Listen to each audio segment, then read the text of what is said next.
Welcome back to Worth News. This week is officially the first week of the 1.91 DevBlog season, as the optimizing German tech tree DevBlog that we had a few days ago was actually a DevBlog. So be sure to hit that subscribe button because I got plenty of juicy rumors that have been floating around and a good amount of solid facts. And if you wish to support the channel, you can do so by hitting that join button for $5 a month. It gets you early uploads and emojis for streams. Now back on to that optimizing the German tech tree DevBlog. There's some details I skipped over. Primarily, when exactly is 1.91 going to be coming? There's some hints towards that in this DevBlog. At the top, in a segmented sentence, it states all these vehicles will stay in the main tree for the player that have purchased them already. You will also be able to complete research if you have started researching them before 1.91. However, later in the same devblog, it says in another segmented sentence, all these changes will take effect in update 1.91. You have more than 2 weeks to start researching any vehicle planned for hide from the Panzerwaffen line. Now, following this through, it would make you assume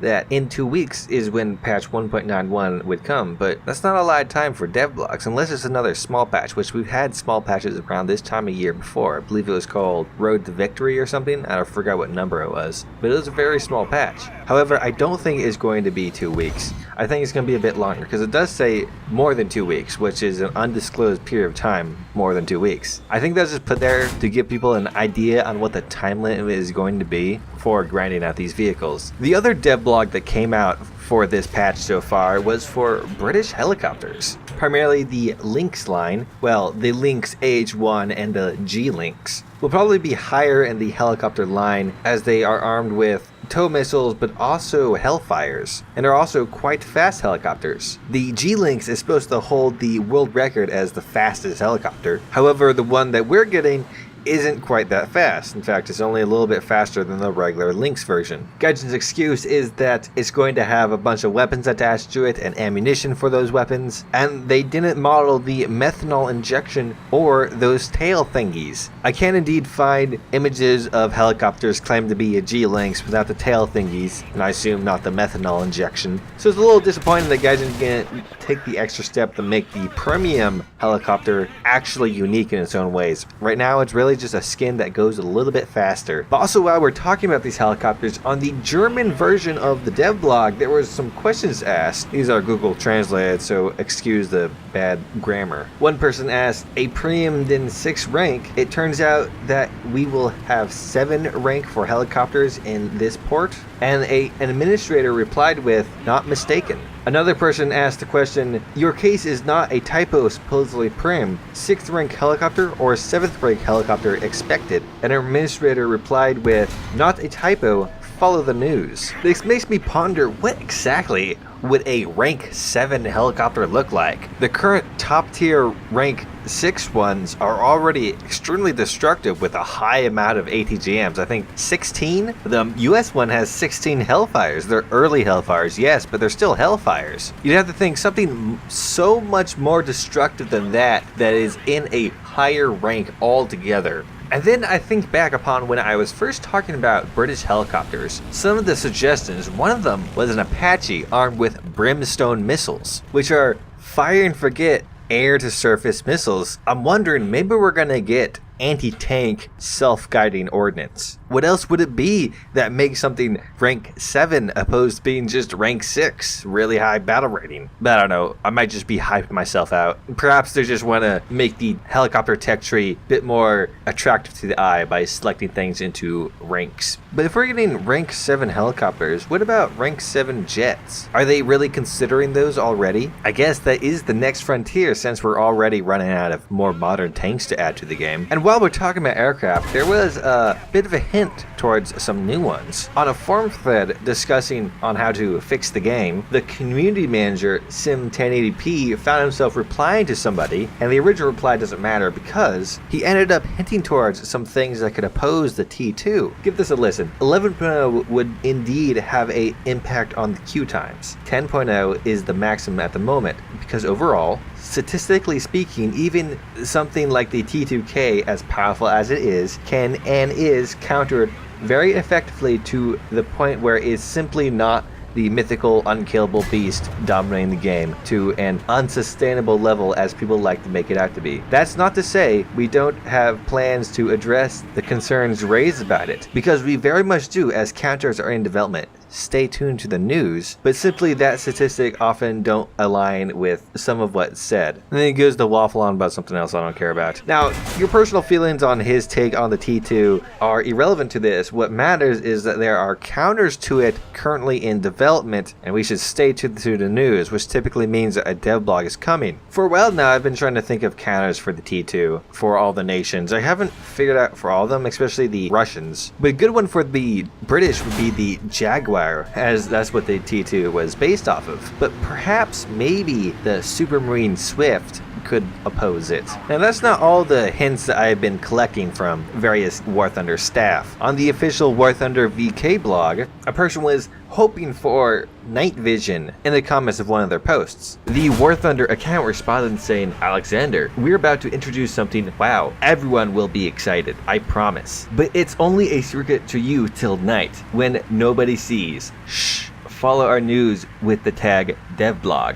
Very weirdly worded reply, but it does sound like maybe we could be seeing some night vision equipment, which would be very much wow. However, I don't feel it explicitly means that. It could just mean, oh, we're gonna add something cool that people have been asking for, which could be anything. In fact, if you read further in the comments, there's some interesting replies. Google Translate totally botched this one and started talking about forks, so I had to get a very long-time subscriber of mine to translate this for me, so thank you very much there. But anyways, a character by the name of Dimitri said, "Will you introduce balance to the game, or will you reduce the BR spread?" And the War Thunder account replied with, "Close, but wrong guess. We can't say anything more. We hope it'll be superb." Now, the guy translated for me, he said it kind of sounds like PRBS, which I kind of agree with him. Like, I don't think they're going to introduce anything that could be close to a reduced BR spread. But hey, it's food for thought. And that's just about all the rumors I could get out of Gaijin directly. However, there are more speculative rumors out there that I kind of want to cover, mainly for entertainment. However, most of the stuff has little to no basis. So grab your tinfoil hats, jump into your bunker, and let's cover some real rumors. First up, remember that M60A3 SLEP model that was discovered on that one 3D artist's profile page? Well, I've heard that it's going to be added, but I've also heard that it's going to be 8.7 and a US premium, which would be interesting because the XM1 already kind of takes the slot of a premium there. Perhaps maybe they're thinking of up-tiering the XM1 or taking it off for sale, though I doubt they'd do that because I guarantee you it gets them a lot of money. Next one, very interestingly, some Chinese-speaking data miners claim to know what's coming in patch 1.91. I reached out to one of them, knowing that they were on the English-speaking side of the forums, and they have unfortunately yet to comment back. However, further in this thread, one person was, I assume, asking for hints, as Google Translate isn't the best with Chinese. But as the conversation continued, there is one line by the data miner, "I have occasionally revealed it on other platforms." Assuming Google Translate didn't also completely botch this one, this person has revealed before, somewhere else, this information about what's going to come in 1.91.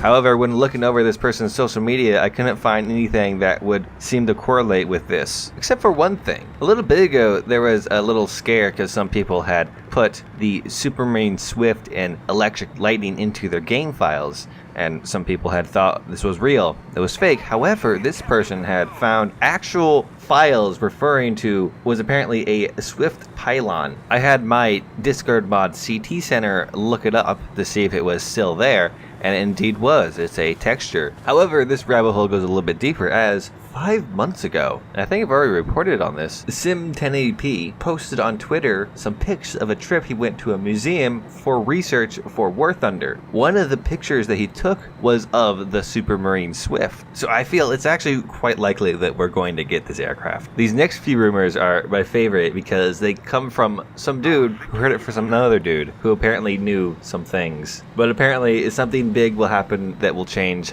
high tier, which would fall in line with them adding infrared and stuff like that. And finally, apparently in September, the contract between Tencent and Gaijin will expire, and this will allow Gaijin to use the models of the Chinese vehicles on the international client. Sounds great and all if you want a Chinese tech tree, however, it's completely baseless rumors, so don't put any stock into it. And that's all I got for now. However, before I end this, I did want to make a small review for the event vehicles, because Gaijin gave 2 of them for me, and I played the hell out of at least one of them. So let's talk about it. The AUBL 74 HVS. I love this tank. It's fast, it has high penetration, high velocities, which is great for sniping. You can get into sneaky spots behind enemy lines at the beginning of the game and start killing the enemies. However, it has some pretty major drawbacks, and by that I mean it has no armor, 8mm all around, which means that even 7.62s could kill you easily. However, a lack of armor can also be a good thing, as shells will fly right through you, which has happened to me quite often.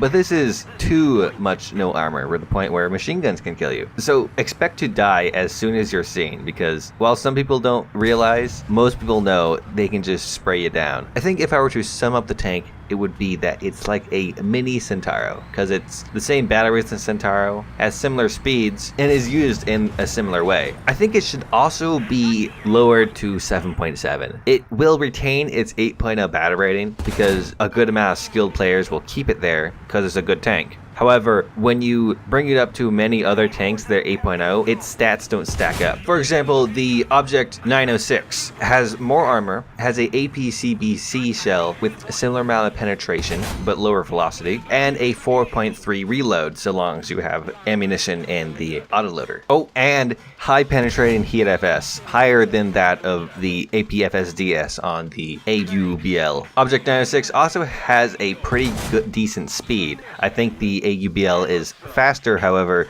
at these rates, it doesn't entirely matter who's faster. Another Russian tank is the Object 120, which has much higher penetration and much higher penetrating heat FS. Object 120 also does not have a stabilizer and isn't exactly a speed demon, though it can get around the battlefield pretty quick. And for this, it is 7.7. The BMP-2 at 8.0 has a much higher penetrating mouse-guided ATGM, pretty good speed, much better armor, and a very fast-firing 30mm cannon that can penetrate up to 100mm. The Warrior IFV also is quite a fast vehicle, has treads so it doesn't get slower on snow and sand, has a ATGM that can penetrate much higher than the AUBL, and a 30mm cannon that's alright speed that can penetrate up to 100mm.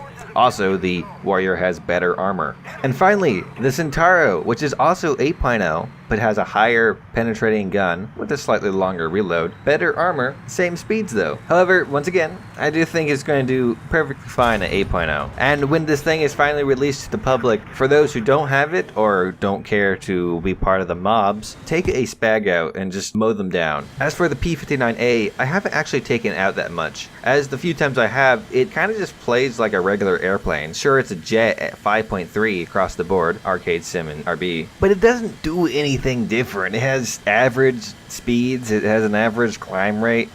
Honestly, I feel it's a little lacking in the firepower department, having 350 cals and this 37 isn't that great for 5.7. It turns really well, but unfortunately I haven't been playing much aircraft and I seem to have forgotten how to aim. It's also really beefy, however, MG151s still will obliterate it like they do everything. It also unfortunately doesn't have any ordnance to drop on tanks, so you can't really do much in tank battles. However, it's pretty neat to have it in game. And I believe that's just about all the news this week. So if you have any comments or concerns, you can comment down below or on my Discord. If you want to see more War Thunder Weekly news, you can hit the subscribe button. I make them every Sunday. I make random reviews throughout the week. I like to stream on Saturday, and it's very likely that we will have a giveaway this week's Saturday stream. But also, I've been wanting to stream XCOM on twitch.tv, so be sure to follow me there.